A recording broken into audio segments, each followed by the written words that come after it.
सबसे पहले आमिर साहब, ज़ेरे ताब हमें नजर आती है पाकिस्तान तहरीक इंसाफ और जगह जगह जिस तरह से गिरफ्तारियां थी, कल रात भी बड़ी हंगामी खबरें आ रही थी पीटीआई के लीडर्स के हवाले से, पेशावर से, पंजाब से, सिंध से, बलूचिस्तान से बड़ी खबरें आ रही हैं। आज कह रहे थे कि बड़ी खुशी की बात यह है कि पीटीआई के बड़े नाम हमें इस वक्त इलेक्शन के समल में अवाम के दरमियान नजर आएंगे। नहीं, इतनी खुशी की अभी बात नहीं है। खुशी मनाने से पहले अभी काफ़ी मराहल हैं। सिर्फ ये है कि जो पहले फिगर आ रहा था कि 90% उनके कागजात नामजदगी जो है ना वो रिजेक्ट हो गए हैं, तो वो लग रहा है कि वो 50 और 90 के दरमियान में कहीं फिगर आ गया है। पर नंबर इतने मैटर नहीं करते, अफराद मैटर करते हैं कि कौन कौन से लोग हैं इम्पॉर्टेंट, ख़ास तौर पे फर्स्ट टीयर के अंदर या सेकंड टीयर के अंदर जो नहीं आते हैं। वरना अगर थर्ड फोर्थ टीयर के लोग आ जाते हैं, मतलब निचले के अननोन किस्म के आते हैं। दही इलाकों में इसकी अहमियत ये है कि शहरों में तो फिर भी पार्टी का वोट बहुत ज़्यादा होता है, गाँव के अंदर और इवन शहरों के अंदर भी कुछ हद तक वो हैवी वेट इलेक्टेबल्स जो मैटर करते हैं। इलेक्टेबल अपने कोई धड़े के लेके आता है 20-30 हज़ार, कोई पार्टी के मिल जाते हैं, कोई स्विंग वोट मिल जाता है, तो ये कॉम्बिनेशन मिला के जो है फिर वो जीत और हार होती है। तो एक बहुत बड़ा आपको धचका लग जाता है कि जब पता चले इलेक्टेबल ही नहीं रहा, जिसके राब्ते होते हैं जो 5 साल उसके ऊपर या 10 साल से एक कॉन्स्टिट्यूंसी के ऊपर काम कर, एकदम कैंडिडेट बदल जाता है, तो नया कैंडिडेट आता है, उसको पता ही नहीं है कि हमारी हर किस मोहल्ले में कौन हमारा बंदा है और किसने किस तरीके से एक निज़ाम होता है ना पोलिंग डे पे वोट भुगताने का, वो निज़ाम डिस्टर्ब हो जाता है। सो फ़र्क बहुत ज़्यादा उससे पड़ता है। कोई आप कह सकती हैं बड़े आराम से 20 से लेके 30% डिपेंडिंग ऑन द पर्सन ये फ़र्क पड़ जाता है। तो अभी सूरत हाल ये है कि अफराद में पहला टीयर तो जाहिर है वो इमरान खान तो फारिग हैं, वो तो उनका तो बहुत ही कम इम्कान है कि उनकी जो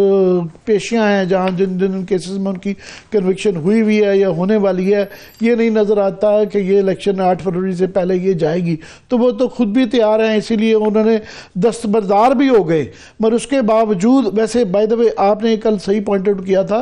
कि क्योंकि अभी फ़िलहाल इस वक्त स्टेटस ये है कि बल्ले का, क्योंकि पार्टी का जो इलेक्शन थे इंटर पार्टी वो रिजेक्ट हो गए हुए हैं, सो गौहर खान साहब अभी चेयरमैन नहीं है। इस वक्त इमरान खान ही चेयरमैन है, क्योंकि वो नया वाला इलेक्शन जो है वो कलअदम करार दे दिया गया है जब तक कि वो वापस अदालत के जरिए अगर बहाल नहीं होता। तो वो ये भी एक मरहला है कि फ़र्ज़ करें नॉमिनेशन के पेपर से आगे निकलेंगे और इनके जो मेन उम्मीदवार हैं वो कामयाब हो भी जाते हैं, इलेक्शन लड़ने का मौका भी मिलता है, तो ये भी देखना है कि वो किस पार्टी के से कर रहे हैं, बल्ले के निशान पीटीआई के फोरम से कर रहे हैं या किसी और पार्टी बी सी डी कर रहे हैं कि इंडिपेंडेंट लड़ रहे हैं। अगर इंडिपेंडेंट की तरफ चले गए तो फिर तो हम बता चुके हैं, क्योंकि कोटे की सीटें जो हैं 70 सीटें नेशनल असम्बली के अंदर और सूबों के अंदर भी जो कोटे की हैं वो नहीं मिल पाएंगी, जिससे कोई भी पार्टी अगर वो उसके ये कोटे रिजर्व सीटें उसको नहीं मिलती तो वो इलेक्शन के उसके प्रॉस्पेक्ट्स बड़े ही गवर्नमेंट बनाने के कम रह जाते हैं। आमिर साहब, कितना इस चीज़ का इम्कान है कि अगर आज़ाद हैसियत में ये तमाम लोग पीटीआई से जो ताल्लुक रखते हैं अगर लड़ते हैं तो हॉर्स ट्रेडिंग जिसके हवाले से हमेशा कहा जाता है आगे एक लाइन खींचनी है, उसका कितना खतरा है? फिर वो आज़ाद में देखें, एक तो 3-4 बड़े नुकसान होते हैं। तो सेकंड ऑप्शन तो उनकी ये होगी या होनी चाहिए कि अगर पीटीआई नहीं है तो वो जिस तरह बताया जा रहा है कि शेरानी साहब की किसी ने वो जो है ना JUI समीउल का भी नाम ले दिया, मगर मेरा ख्याल है शेर अफजल मरवत साहब जो है हमारी पार्टी के अंदर जो है शेरानी साहब का जो JUI का जो फैक्शन है उसके जरिए उन्होंने बताया था कि हमारी उनसे बात है। मगर वो कह रहे हैं कि बी के अलावा C-D प्लान भी है और भी कई पार्टियों से होगा।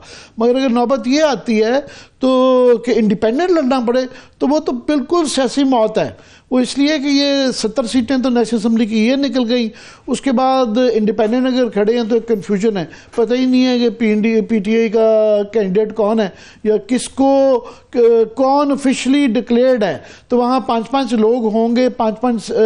उनके निशान होंगे, किसी ने क्रस्तर लिया हुआ है, किसी ने देश की ली हुई है, तो एक बिल्कुल अफरा तफरी हो जाएगी और कन्फ्यूजन मजीद दूसरा धचका लग जाता है। तीसरा धचका ये लग जाता है कि अगर वो इंडिपेंडेंट आ जाते हैं तो इंडिपेंडेंट तो फिर वो उनको पहले ही यही हाल है, तो कान से पकड़ा जाएगा, किसी को जेल में कर दिया जाएगा, तो वो आप लोटा बनाना बड़ा आसान हो जाता ना कि वो बड़े आराम से उनको किसी भी पार्टी में शमूलियत भी कर सकते हैं। तो पहले पीटीआई की टिकट के बावजूद जो है ये 25 सिंध हाउस में लोग उन्होंने लोटे इकट्ठे कर लिए थे ना, तो इसके अंदर तो फिर हों भी वो आपके निचले टियर के लोग, उनकी कमिटमेंट भी थोड़ी हो और ऊपर से पुलिस और थाना कचहरी की प्रेशर हो, तो लोग टूट जाते हैं। आमिर साहब वैसे भी तो ये एक किस्म का आप समझिएगा कि पीटीआई सिर्फ यहाँ ये है कि गवर्नमेंट आ चुकी होगी, तो ये जो इस वक्त एक सिचुएशन है कि गवर्नमेंट ही कोई नहीं है, ये बिल्कुल एक वन साइडेड गवर्नमेंट है, तो पार्लियामान के होने से एक फायदा होगा, पार्लियामान में ये बैठे होंगे, वो के अपोजिशन में होंगे, मगर फिर भी एक फर्क उससे पड़ता है। मगर गवर्नमेंट में आने की ये उम्मीद जो है, फिर ये चौथी ये उम्मीद टूट जाती है। ये पाकिस्तान के अंदर खासतौर पर पंजाब में ये बहुत इंपॉर्टेंट फैक्टर होता है कि लोग उसको वोट देते हैं जिसकी उम्मीद हो कि ये गवर्नमेंट बना सकेगा, क्योंकि कल को लोगों ने थाना कचहरी का, हमारा पेट्रोनेज का सिस्टम है, उनसे काम लेना होता है कि जी हमारे चचा को पुलिस वाले पकड़ के अपने लोगों को बचाना होता है और दुश्मनों को जिनसे मुखालफत होती है उनको अंदर कराना होता है। यही पाकिस्तान की सोसाइटी का निज़ाम है और उसका ये एक फैक्टर होता है कि उम्मीद हो जिस पार्टी की उसको एक बड़ा एज होता है। आपने ये बात की कि नवाज शरीफ साहब ड्राइंग रूम के अंदर ही बैठ के तो क्या करेंगे, बैठ के वहां से इलेक्शन जीत लेंगे। राजा रियाज साहब ने आज ही स्टेटमेंट दी है, उन्होंने कहा कि पीटीआई के उम्मीदवार तो अभी अपने हल्के ढूंढते फिर रहे हैं, कहां जाएंगे कहां नहीं जाएंगे, हम तो अपनी सियासी मुहिम जो है वो खत्म भी कर चुके हैं। ये राजा रियाज साहब वो एग्जैक्टली ये कोशिश ही नहीं कर रहे हैं, क्योंकि ये तासुर इस वक्त जो बन गया है कि जी नून लीग को फैसिलिटेट किया जाएगा, साड़ी गल हो गई है, तो वो कह रहे हैं वो गल जिन्होंने बेड़ी पार करवानी है वो उन्हीं पे ही छोड़ दिया हुआ है, क्योंकि तासर टूट जाएगा। अगर फॉर एग्जांपल ये जब जाएंगे तो बहरहाल ये देखना पड़ेगा कि जनाब इनको क्या, लोगों का रिस्पांस क्या आता है, लोगों का मूड क्या आता है, कितने लोग इकट्ठे करते हैं। तो वो अभी तो उन्होंने कहा जी सर्वे बिल्कुल कोई नहीं है, बैन आ गया है, जो बैन लग गया है कि सर्वे मना कर दिया गया, वो भी बंद कर दिया। और वो जो बाकी लोग हैं कि जो मार्केट में होके आए थे, कुछ एंकर हमारे दोस्त जो हैं वो फील्ड के अंदर गए हुए थे माइक लेके, तो जिनके ऊपर शक है कि वो इंडिपेंडेंट किस्म का कोई ओपिनियन ना दें, उन सबको वो उनकी फुटेज ज़ाया चली गई है, उनको वापस बुला लिया गया है। कुछ को जो फेवरेबल किस्म के हैं उनको अलाउ किया गया है, बाकियों को इनफरादी तौर पे कहा जा रहा है। सो डर रहे हैं कि ये शादरा रिपीट ना हो जाए, दोबारा जाएं मार्केट के अंदर। अब देखिए इनको महीना 1.5-2 महीने हो गए हैं नवाज शरीफ साहब को एक नरे पाकिस्तान के अंदर जलसा करके उसके बाद बैठे हुए हैं, कोई शहबाज शरीफ साहब भी नहीं जा रहे, मरियम बीबी नहीं, जो माजी के अंदर जो हमारा तजर्बा ये कहता है कि इलेक्शन शेड्यूल आता है तो आप ये प्रोसेस भी करते हैं, साथ में आप